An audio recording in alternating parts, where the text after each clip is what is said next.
Hi guys, welcome to Code with Kaushik YouTube channel. In this YouTube channel, in the path of web development, we are in the second tutorial, Basics of VS Code. ఈ వీడియోలో మనం VS Code basics ని తెలుసుకుందాం. Means how to download and what are the basic things and how to operate it, and also some basic extensions which help for our programming. So first విషయానికి వస్తే ముందు మనం మన ల్యాప్టాప్ ఆర్ పీసీలో విఎస్ కోడ్ని download చేయాలి. So దానికోసం ముందు క్రోమ్ని open చేసి క్రోమ్లో విఎస్ కోడ్ డౌన్లోడ్ అని సెర్చ్ చేయండి. ఈ విఎస్ కోడ్ అనే టెక్స్ట్ ఎడిటర్ మైక్రోసాఫ్ట్ వాళ్ళది and it is a free editor. అంటే సమ్ టెక్స్ట్ ఎడిటర్స్ పెయిడ్ కూడా ఉంటాయి, but it is a free source, ఎవరన్నా యూస్ చేసుకోవచ్చు. సో ఇది వెబ్సైటు లింక్ కావాలంటే నేను ఈ వెబ్సైట్ లింక్ని డిస్క్రిప్షన్లో ఇచ్చేస్తాను. And here the options Windows for Windows, Linux and Mac. So నా ల్యాప్టాప్ అయితే Windows installer, Windows installer 64 bits. మీరు మీ computer or laptop configuration check చేసి డౌన్లోడ్ చేసుకోండి. ఆల్రెడీ నా కాడ విఎస్ కోడ్ ఉంది చూడండి. సో మీరు జస్ట్ ఇక్కడ డౌన్లోడ్ మీద క్లిక్ చేస్తే డౌన్లోడ్ అయిపోతుంది. మీన్స్ మీకు జస్ట్ ఒక ఎగ్జాంపుల్ చూపిస్తున్నాను. నేను క్లిక్ చేశాను. క్లిక్ చేసిన తర్వాత ఇదండి ఇక్కడ డౌన్లోడ్ అవుతుంది. సో 95 MB డౌన్లోడ్ అవుతుంది. బట్ నా దగ్గర ఆల్రెడీ ఉంది కాబట్టి నేను క్యాన్సిల్ చేస్తున్నాను. మీరు మాత్రం డౌన్లోడ్ చేసుకున్న తర్వాత ఓపెన్ చేసుకోండి. ఓపెన్ చేసుకున్నప్పుడు మిమ్మల్ని పర్మిషన్ సరే మీకు చూపించడానికి నేను విఎస్ కోడ్ని డిలీట్ చేసి డౌన్లోడ్ చేద్దామా?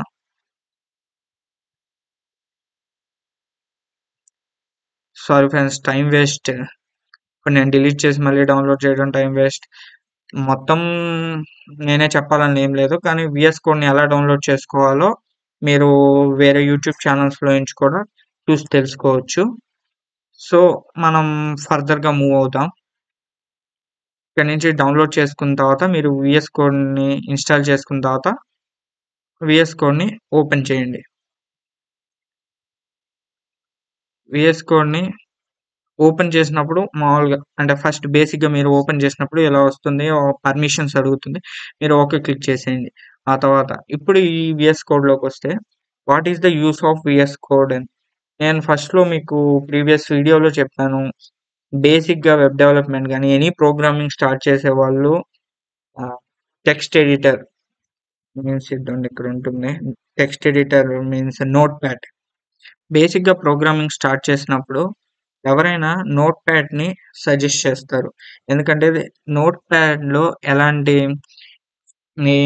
ఎక్స్టెన్షన్స్ కానీ ఆటో సజెషన్స్ కానీ ఉండవు. Entire code pin to pin మీరే టైప్ చేయాలి. సో మీ ప్రోగ్రామింగ్ స్కిల్స్ పెరుగుతాయని చెప్పి నోట్ ప్యాడ్ని సజెస్ట్ చేస్తారు. నేను కూడా నోట్ ప్యాడ్తో స్టార్ట్ చేశాను, బట్ లేటర్ విజువల్ స్టూడియో కోడ్కి షిఫ్ట్ అయ్యాను. అదే డెవలప్ అవుతుంది. మీరు మీ ఇష్టం. మీరు ప్రాక్టీస్ చేసినప్పుడు నోట్ ప్యాడ్ని ట్రై చేయండి, but I prefer direct start చేసినా పర్వాలేదు. విజువల్ స్టూడియో కోడ్ మీ ఇష్టం. So okay, visual studio code benefits ఏంటంటే చూపించాలంటే ఒక డెఫినేషన్ చూపిస్తాను.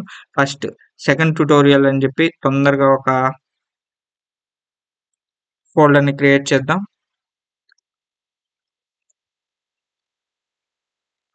ట్యుటోరియల్ 2 క్రియేట్ చేయడం వెంటనే ఆ ఫోల్డర్ని డైరెక్ట్ మీరు అక్కడి నుంచి కూడా ఓపెన్ చేసుకోవచ్చు. రైట్ క్లిక్ ఇచ్చి VS code open with VS code అని కొట్టేస్తే డైరెక్ట్ వచ్చేస్తుంది.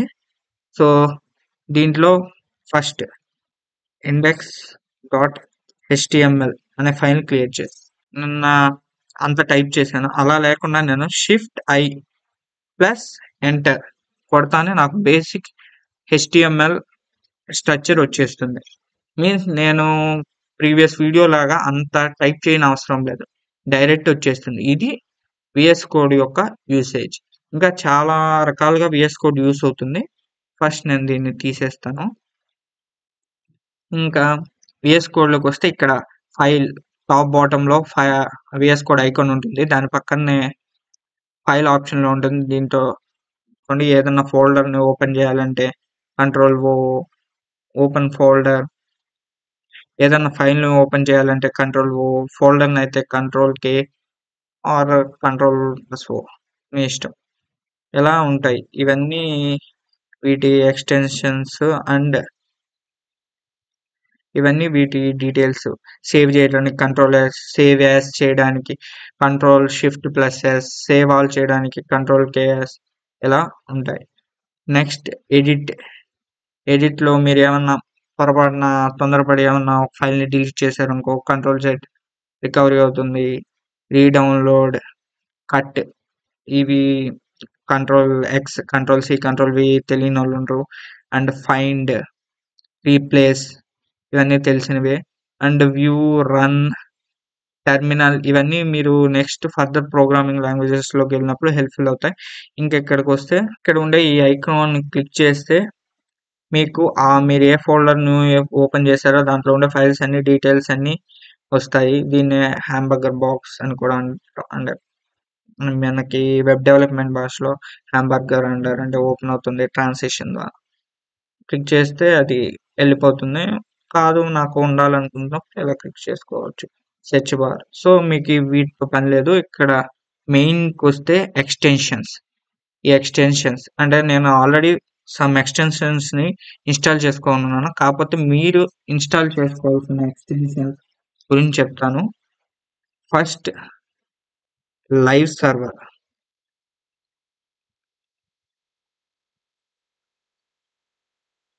Okay, sorry live server. ఇదండి ఈ ఫస్ట్ ఎక్స్టెన్షన్. ఇది ఆల్రెడీ నా దాంట్లో ఇన్స్టాల్ అయ్యి ఉంది, అందుకే అన్ఇన్స్టాల్ అని చూపిస్తుంది. అదే మీరు మామూలుగా చూస్తే ఇలా వస్తుంది. సో ఇన్స్టాల్ మీద క్లిక్ చేసేయండి. డిసేబుల్ ఉంది, దీన్ని ఎనేబుల్ చేసుకోండి. డిసేబుల్ అంటే మీరు ఎనేబుల్ చేస్తుంటే డిసేబుల్ అని చూపిస్తుంది. ఒకవేళ డిఫాల్ట్గా డిసేబుల్ ఉంటే మీరు ఎనేబుల్ చేసుకోండి. దీనివల్ల దీని యూసేజ్ ఏంటంటే మీకు సరే బేసిక్ నేను క్రియేట్ చేస్తున్నాను. మీకు ఈ స్ట్రక్చర్ గురించి నెక్స్ట్ వీడియోలో వస్తుంది. మీరు దాని గురించి ఎక్కువ డీటెయిల్గా ఆలోచించకండి.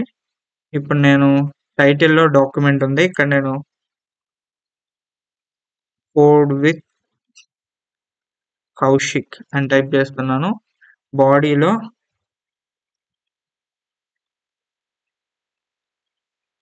ఇంట్రొడక్షన్ టు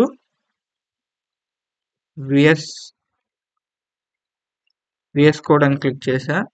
సో దీన్ని చేసిన తర్వాత మామూలుగా మనం రెగ్యులర్గా అయితే ఏం చేస్తున్నాం, బ్యాక్కి వెళ్ళటం, ఆ ఫోల్డర్ ఎక్కడుందో చూసి అక్కడి నుంచి ఎగ్జిక్యూట్ చేస్తున్నాం.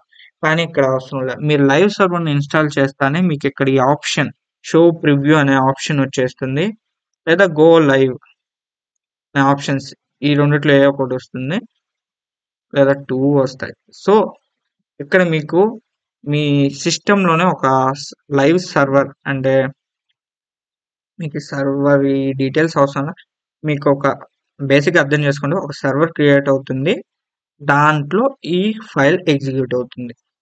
సో ఇక్కడ మీకు విజిబిలిటీ లేదనుకుంటే దీన్ని ఈ యూఆర్ఎల్ని కాపీ చేసుకొని దీన్ని క్లోజ్ చేసేయండి. తర్వాత క్రోమ్లోకి రండి. క్రోమ్లోకి వచ్చిన తర్వాత ఇందాక కాపీ చేసుకున్న యూఆర్ఎల్ని ఇక్కడ పేస్ట్ చేయండి. పేస్ట్ చేస్తాను. ఇది introduction to VS code. Bro మీరు ఇప్పుడు అంటారు, బ్రో ఇంతకు ముందుకి దీనికి తేడా ఉంది, మాకేం అర్థం కాలేదని. ఇప్పుడు తేడా కనిపిస్తుంది. ఇప్పుడు నేను ఈ విఎస్ కోడ్ని తీసేసి I want to be A web developer అని చెప్పి కంట్రోల్ ఎస్ చేశా. ఇప్పుడు నేను ఇక్కడ ఓపెన్ చేశా. ఇంతకుముందు మనం ఏం చేస్తున్నాం? ఎనీ చేంజెస్ చేసిన తర్వాత ఇక్కడికొచ్చి రీలోడ్ చేస్తున్నాం. కానీ ఇక్కడ నేను రీలోడ్ చేశానా? లేదు. ఇది ఆటోమేటిక్‌గా రీలోడ్ అయిపోతుంది. ఎనీ చేంజెస్ మనం చేసి కంట్రోల్ ఎస్ చేసిన ప్రతిసారి వెంటనే చేంజ్ అవుతుంది. వెబ్ డెవలపర్ ఇంకా ఎగ్జాంపుల్ హెచ్‌టీఎంఎల్, సీఎస్ఎస్ అని టైప్ చేశాను. కంట్రోల్ ఎస్ చేశాను. ఇప్పుడు నేను ఓపెన్ చేస్తున్నాను. నేనేం చేయలే. కానీ ఇక్కడ హెచ్‌టీఎంఎల్, సీఎస్ఎస్ అని వచ్చింది. అంటే ఆటోమేటిక్‌గా రీలోడ్ అవుతుంది. అండ్ మీరు ఫర్దర్‌గా జావా స్క్రిప్ట్‌లో ప్రోగ్రామింగ్ చేసేటప్పుడు ఈ లైవ్ సర్వర్ అనే కాన్సెప్ట్ చాలా యూజ్‌ఫుల్ అవుతుంది. అప్పుడు దీని గురించి క్లారిటీగా అక్కడ చెప్తాను. ప్రస్తుతానికి ఒక మనం ఆ ఆప్షన్ డౌన్లోడ్ చేసుకోవడం వల్ల మనకు ఒక సర్వర్ క్రియేట్ అవుతుంది. దాని ద్వారా మనకు ఒక యూఆర్ఎల్ వస్తుంది. ఆ యూఆర్ఎల్ నుంచి మనం మన ప్రోగ్రామ్‌ని ఎగ్జిక్యూట్ చేయొచ్చు. మనం ప్రతిసారి రీలోడ్ చేయకుండా ఆటోమేటిక్‌గా మనం సేవ్ చేస్తానే ఇక్కడ అవుట్‌పుట్‌లో ఆ ఎగ్జిక్యూషన్ అంటే చేంజెస్ రిఫ్లెక్ట్ అవుతాయి. ఇది వరకే మనం తెలుసుకోవాల్సింది. ఓకే. నెక్స్ట్ ఎక్స్‌టెన్షన్స్ గురించి చూద్దాం. నెక్స్ట్ యూజ్‌ఫుల్ ఎక్స్‌టెన్షన్స్ వచ్చి మీకు ఎక్కువ చెప్పను. జస్ట్ 4 ఎక్స్‌టెన్షన్స్ చెప్తాను. ఇప్పటికి 1 అయిపోయింది. తర్వాత ఫర్దర్ మనం చేసుకుంటూ వెళ్ళినప్పుడు నెక్స్ట్ ఎక్స్‌టెన్షన్స్ వచ్చి ఫర్దర్‌గా తెలుసుకుందాం. ఫస్ట్ ఎక్స్‌టెన్షన్ వచ్చి auto rename tag. Sorry. Name NAME rename tag. ఇదండి. ఇదే ఫస్ట్. ఇది కూడా నేను ఇన్‌స్టాల్ చేసుకొనున్నాను. దీనివల్ల యూజ్ ఏమంటారా? బ్యాక్ టు కోడ్‌లోకొద్దాం. ఇక్కడ HTML అన్నీ స్మాల్‌లో ఉన్నాయి కదా! నేను ఇక్కడ హెచ్ తీసేస్తానే మీరు అబ్జర్వ్ చేస్తే పైన హెచ్ కూడా వెళ్ళిపోయింది. అదే ఇక్కడ నేను క్యాపిటల్ ఎంటర్ చేయగానే ఇక్కడ పైన కూడా క్యాపిటల్ వచ్చింది. సో, ఈ ఎక్స్‌టెన్షన్ వల్ల యూజ్ ఏంటంటే HTMLలో మాక్సిమం అన్ని క్లోజ్డ్ ట్యాగ్స్ ఉంటాయి. మీకు నెక్స్ట్ వీడియోస్‌లో వస్తుంది. క్లోజ్డ్ ట్యాగ్ అంటే ఏంటి? ఓపెన్ ట్యాగ్ అంటే ఏంటి? దీన్నే క్లోజ్డ్ ట్యాగ్ అంటే ఓపెనింగ్ ఉంటుంది. ఇప్పుడు ఈ యాంగులర్ బ్రాకెట్స్‌లో ఉన్న హెడ్ స్లాష్ యాంగులర్ బ్రాకెట్‌లో ఉన్న హెడ్ ఇది ఓపెనింగ్ 1 ఇది క్లోజ్డ్ 1 ఈ రెండిటిని కలిపి క్లోజ్డ్ ట్యాగ్ అంటారు. సో, అలా ఉన్నప్పుడు ఓపెనింగ్ ట్యాగ్‌లో ఏమన్నా చేంజెస్ చేసి మనం కింద ట్యాగ్స్‌లో ఆ చేంజెస్ చేయకుండా వెళ్ళిపోతే మనకి క్రోమ్ బ్రౌజర్ ఎర్రర్స్ చూపీదు. మిగతా ప్రోగ్రామింగ్ లాంగ్వేజెస్‌లో లెక్క ఎర్రర్ వస్తే మనకి కన్సోల్‌లో మీకు పలానా లైన్‌లో ఎర్రర్ వచ్చింది. దాన్ని సార్ట్ ఔట్ చేయండి అని ఏం రాదు. జస్ట్ అది ఇగ్నోర్ చేసేస్తుంది. అంటే ఒక్కోసారి ఆ ఫంక్షనాలిటీ డిఫరెంట్‌గా అబ్నార్మస్‌గా ఎగ్జిక్యూట్ అవ్వడం లేదా ఎగ్జిక్యూట్ కాకుండా వెళ్ళిపోవడం లాంటివి జరుగుతాయి. సో, దాన్ని అవాయిడ్ చేయడానికి ఈ ఇది చాలా యూజ్‌ఫుల్ అవుతుంది. మీన్స్ మనం పైన చేంజ్ చేయగానే ఆటోమేటిక్‌గా దాన్ని మనం ఏ ఓపెన్ ట్యాగ్‌లో గాని, క్లోజ్డ్ ట్యాగ్‌లో గాని చేంజ్ చేస్తే దాని రిలేటెడ్ ట్యాగ్‌లోకి ఆటోమేటిక్‌గా చేంజెస్ అయిపోతాయి. సో, ఇది దీనివల్ల యూజ్. సో, మాక్సిమంగా అంత కోడ్‌ని పట్టించుకోకుండా టకటక ప్రోగ్రామింగ్ చేసే వాళ్ళకి ఇది బాగా యూజ్ అవుతుంది. Next extension bracket pair colorization toggler type చేస్తున్నాను. బ్రాకెట్ పెయిర్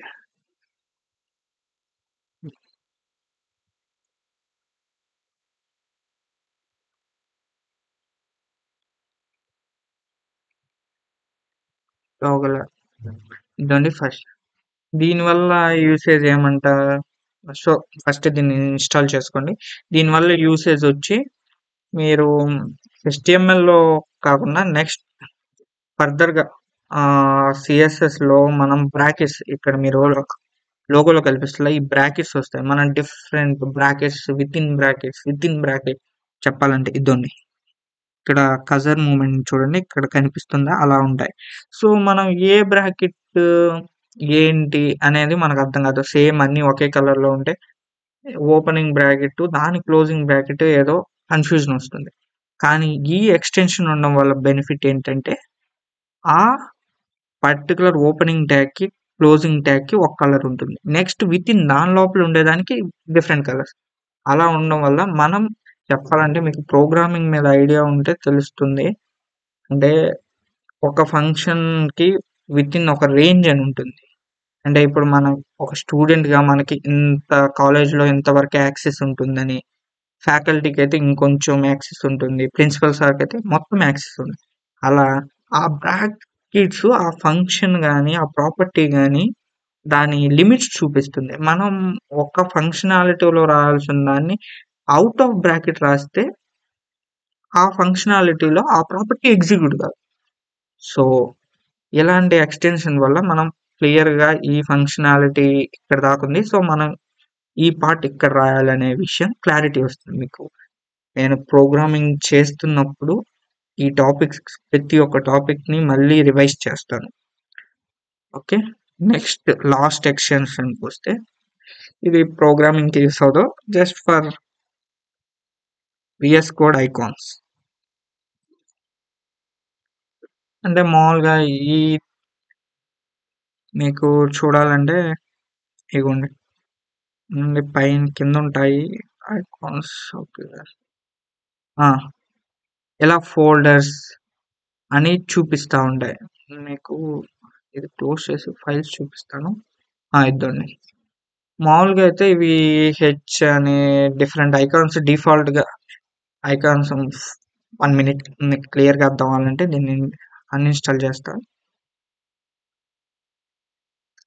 అన్‌ఇన్‌స్టాల్ చేసి అన్‌ఇన్‌స్టాల్ చే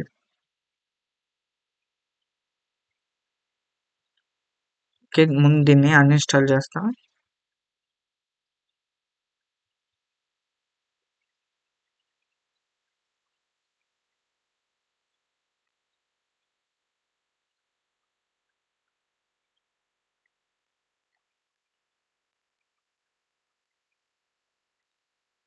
సో, ఇప్పుడు దీన్ని ఇన్‌స్టాల్ చేద్దాం. లోడ్ అవుతుంది.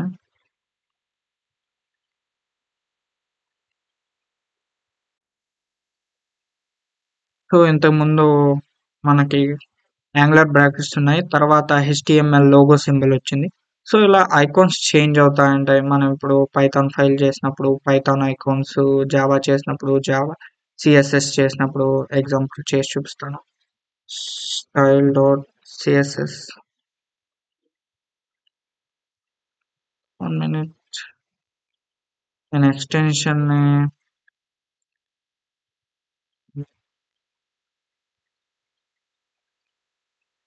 ఓకే. పర్ఫెక్ట్‌గానే ఉంది. సో, ఇన్‌స్టాల్ చేసి అన్‌ఇన్‌స్టాల్ చేసినందుకు స్లోగా ఉన్నట్టుంది. బట్ మీకు వర్క్ అవుతుంది చూడండి. బట్ మీకు ప్రతి ఫైల్ ఎక్స్‌టెన్షన్స్‌కి డిఫరెంట్ ఐకాన్స్ వస్తాయి. మీరు చెక్ చేయండి. సో, ఈ వీడియోలో ఇంతే ఫ్రెండ్స్. VS కోడ్ ఈ బేసిక్స్ తెలుసుకున్నాం. ఫర్దర్‌గా మనం వెళ్ళే కొద్దీ మిగతా అడ్వాన్స్ ఎక్స్‌టెన్షన్స్ అండ్ వాటి ఫంక్షనాలిటీస్ అండ్ విజువల్ స్టూడియోలో ఉన్న డిఫరెంట్ ప్రాపర్టీస్ గురించి కూడా తెలుసుకుందాం.